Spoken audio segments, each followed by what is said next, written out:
Back in 1978, the National Tennis Center in Flushing Meadows hosted the first edition of the U.S. Open on the hard court, becoming the first major tournament staged on a non-natural surface.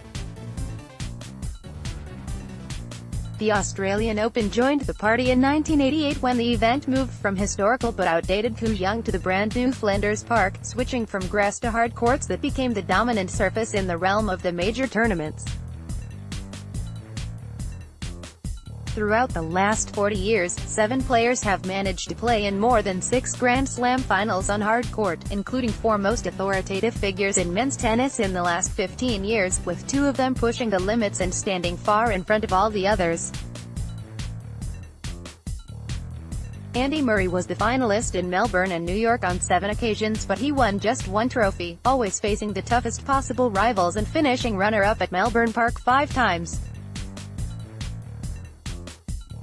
Rafael Nadal has been on fire so far in Melbourne this year, entering his 5th Australian Open final and the 9th overall on hard court, trailing 1 behind Andre Agassi, who fought for hard court Grand Slam crown 10 times.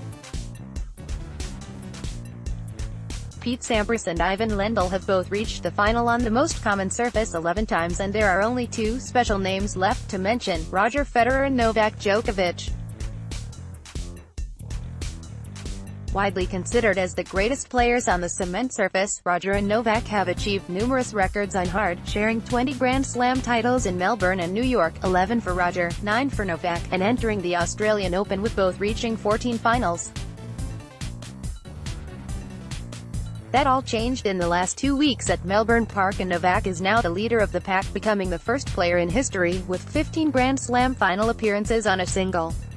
surface. Back in 2007, Novak played his first Grand Slam final in New York, losing to Federer before going all the way in Melbourne next January when he won the maiden Grand Slam crown.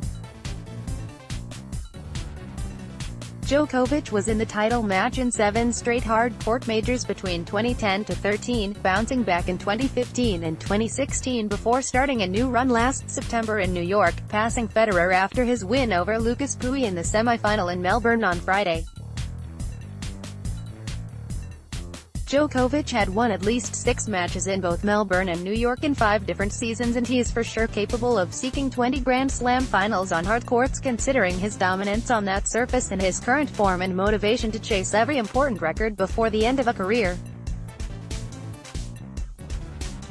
The most Grand Slam finals played on hard court: 15 Novak Djokovic, 14 Roger Federer, 11 Ivan Lendl, 11 Pete Sampras, 10 Andre Agassi, 9 Rafael Nadal, 7 Andy Murray, 5 John McEnroe, 5 Stefan Edberg.